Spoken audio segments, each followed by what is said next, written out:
Chiefs are living in a place that they're not accustomed to, man. Right there on the bubble, right on the fringe. This is our dojo, Chiefs. All right, you know how it is to be on a lofty perch, but right now you're down there with us. Andy Reid, how are you guys responding to this? How are you going to treat these next 5 weeks? I'm telling you, we're going to go after you every game. And, that's how we roll. We're going to try to tickle your tonsils on every play, every game. And, but that's the attitude. I don't know whether to fear you or file a restraining order, Andy Reid. This is what I'm not going to do. I'm not going to fall for it. Not going to fall for the trap of the Chiefs they're nothing like they used to be. Listen, they've lost a bunch of one-score games last year. They won a bunch of one-score games. The Texans have faced the Chiefs enough times over the past 5 matchups where I don't care what the spread was beforehand or anything. Get down to the fourth quarter, and it's still the Kansas City Chiefs. Pat Mahomes still does really impressive things in the fourth quarter. The defense isn't as impressive as when it was at its peak, but it's funny. I was just looking at just like points. You guys know I love to get all advanced with the analytics. They're 7th in scoring defense right now. Last year, I think they finished 3rd or 4th, but they're right at 19 points per game. That's the same place they were last year. They're not making as many high-impact plays. They're not taking the ball away as often, but they still do a lot of those things with that Steve Spagnuolo defense to make you nervous. The biggest thing about this game, and we'll go just because I want to show this highlight of Jadeveon Clowney, at the end of the game, when the Chiefs are playing with multiple backups on the offensive line, Jadeveon Clowney gets his second sack, and you can see totally just takes the left tackle here to work. Josh Simmons was out with an injury. Mahomes kind of buying time, about to let it go, and it would be tempting to think, all right, well, look, the Texans have Will Anderson and Danielle Hunter. It's going to be a slaughter show, and I don't know if a slaughter show is a thing or if it's legal, but that's very much a possibility. I just don't want to sleep on the fact that Pat Mahomes still very much has the ability to scramble, both to find time to throw and also for positive yardage. But I mean, here it's like he falls down twice on this play and still finds Xavier Worthy downfield. And one of the things is they're multiple options. They're speedy options. Xavier Worthy, Rashee Rice, Hollywood Brown. All of these guys, when Mahomes can buy time behind the line of scrimmage, and the Texans are playing with now what will be their 6th string, really their 6th option at safety. Now that Jalen Reed's out for at least a couple of weeks, and we saw some of the chunk plays that the Texans let up last week versus the Colts. You can't get away with that as easily versus the Colts or versus the Chiefs as you can versus the Colts. And as a reminder, to something that's been a very recent issue for the Texans versus Pat Mahomes. It's not just a matter of tackling him after he runs for yardage, but it's knowing exactly what you can get away with in hitting him. And you can see the pull-off there at the very end, and that's enough for the first down. Like, Mahomes has done a masterful job of working the sideline. And, I mean, right here, and he's going to accentuate of course, he's going to fall down with a little bit of shove. I like those memories of last year still sting. I don't think the Texans are going to dial back their aggressiveness versus him at all. Azeez Al-Shire wasn't one of the guys that got flagged last year. Azeez Al-Shire, remember, was playing pretty banged up and injured. I don't have a Travis Kelce clip on here, but he had a couple of nice receptions in that game. So the backers versus Travis Kelce, but then Pat Mahomes when he does pull the ball down and scramble, or when you are hitting him in the pocket, whether it's him or any other quarterback, you got to be extra careful about it. I think the Texans, by and large, this year have been pretty good about that. Will Anderson's had some close calls. I think he had one last week. No, he had one against the Jaguars. Against the Bills, that I think if it was Pat Mahomes, that might have drawn a flag. I'm not sitting here saying anything. Obviously, the Chiefs aren't getting any help, like extra help from the officials this year. I think there have been more times where I've seen the people wondering about all the shady calls against the Chiefs. It happens. It happens. Happens to us mortals. Now that you're down in Mortalville, here's Mahomes to Hollywood Brown. And these were all from the final drive, by the way. The Rashee Rice screen I should have put in there because it looked a lot like Jonathan Taylor's screen. But Hollywood Brown Andy Reid, and Andy Reid on a long week. That's the one little wrinkle. We know how good Andy Reid is after a bye week. I haven't looked after he's had like an extra break after a Thursday night game. I'm imagining he's not at a disadvantage in those situations, but how exactly is he going to test the Texans? The Texans as a defense are awesome. Like no ifs, ands, or buts about it. But like every great defense, they're going to have some weaknesses and some sore spots. They've allowed more chunk plays than I'd like this season amongst the top defenses. They're one of the worst amongst the top defenses. You know, guys, I've talked to you about this before. Defensively, the Chiefs' defense. I'll just start off with the first interception that Dak Prescott threw, or the interception early in the game.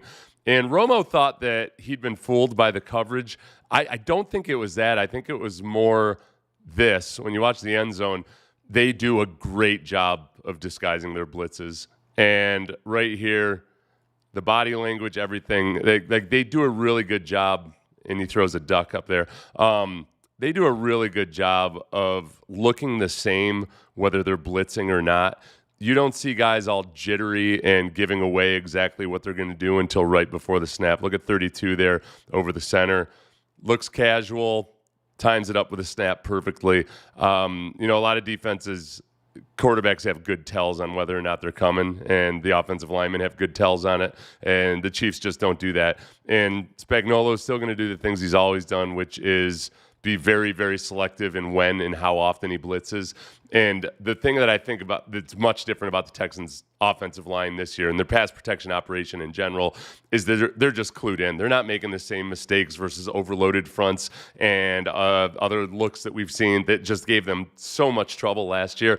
The Chiefs do it at a higher level. They're not doing it as effectively this year, but they do it at a really high level. And when it comes down to crunch time in the fourth quarter, our CJ and the offensive line and Woody Marks and Nick Chubb and the tight ends all dialed in. I think they've got a much better chance of doing it this year than they did last year. And then this guy having a down year, Chris Jones, just bop, bip, bop, bop, beep, bop, bop, bop. I don't think they're all that happy with Chris Jones up there in Kansas City. Any of you Kansas City Chiefs fans here brought here via the algorithm, let me know if I'm accurate with that or not. But he's always been a guy that's not necessarily consistent throughout a game, but he consistently produces and he consistently comes up big in the fourth quarters of games. And we just haven't seen that to the same degree. So this defensive line for the Chiefs, where George Karlaftis has an injured hand, they're just not as good as they were last year. And this Texans offensive line, at times, it's just been as simple as, hey, are they going against studs or aren't they? When they're going against the Seattle Seahawks, they get their butts handed to them. This is a different offensive line than the Texans had going versus the Seahawks. They're not quite at impose your will level, but they're playing much, much, much better than they did really at any point in the first half of the season. I would say, if I weren't being so careful not to be cocky somehow against the Kansas City Chiefs, this Chiefs defensive line isn't as big a test as some of the other teams they've seen, but this is still a test to see if on the road in Kansas City, where right now it's projected to be, I think, about 20 degrees at kickoff. And obviously that'll fluctuate, but it's going to be cold. We still don't have a huge sample size of CJ in adverse weather conditions. He played in the cold plenty up at Ohio State, but the precipitation seemingly has bothered him at times. I don't know if that'll be a factor or not, but we'll see. The other one big thing for the Texans on defense is in short yardage situations. Going into this game last week versus when the Chiefs played the Cowboys, Kareem Hunt had converted 22 of 26 third and one or fourth and one opportunities. The Cowboys stuffed him at least once on one of those, but they're really good. As you know, this is one of the things the Chiefs do well on the margins when it comes to converting the third and one or the fourth and one. They're in the top 3 for total fourth down conversions. They'll go for it, just as the Colts last year. Yeah, that's what it is. It's the Chiefs are number 1, and I think the Colts are number 2. So they're facing a couple of teams that philosophically, I think, do some similar things. They're very aggressive when it comes to short yardage situations. The Texans held up to that well last week. I think the Texans defense and these edge rushers versus backups potentially, or starters who are banged up, and Josh Simmons, the left tackle, who's played very well and I know this is something we were watching because they could have drafted Josh Simmons. The Texans could have. Supposedly, they tried to trade back up into the first round to draft either Josh Simmons or Connerly, the rookie first-round pick for the Commanders. They did not. They ended up taking Jaden Higgins. I'm happy with that so far. Ariante Urstry, I'm over the moon about. I'm really excited about Ariante Urstry. We do need to point out that Josh Simmons, as well as he has played, is currently tied for 7th in total penalties, and that's having missed 4 or 5 games in the middle of the season.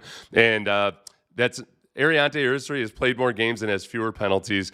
He's played much, much better over the course of the last few games than he did early in the season. And he has also, so far, not gone AWOL without the coaches knowing a damn thing about it. The coaches have not been surprised on a Sunday morning with information, with news that their starting left tackle isn't going to be playing. So some of the pre-draft smoke about Josh Simmons, whatever all that is, with all of these issues, it's come to fruition a little bit. We'll see. I wish the best for the young man in all but the upcoming game.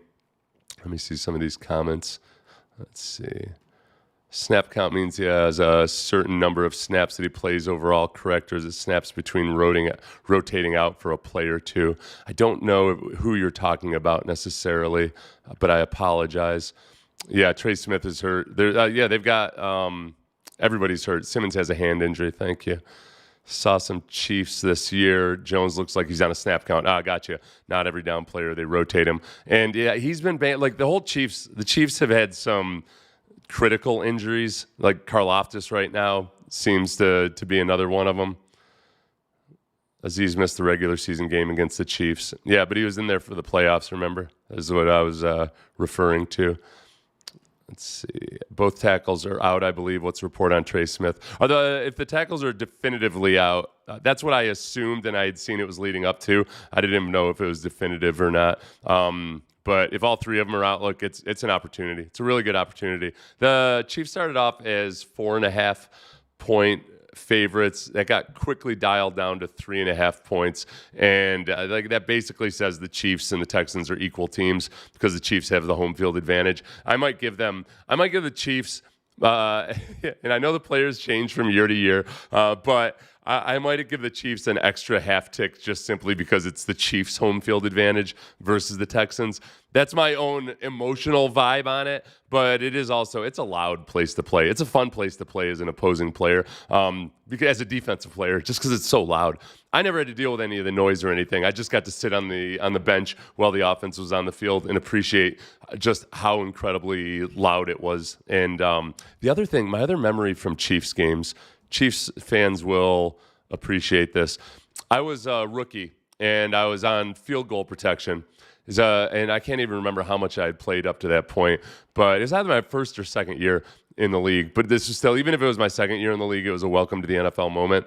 I mean, I was sitting there playing tight end on field goal protection, and I see that Derek Thomas is lined up opposite me.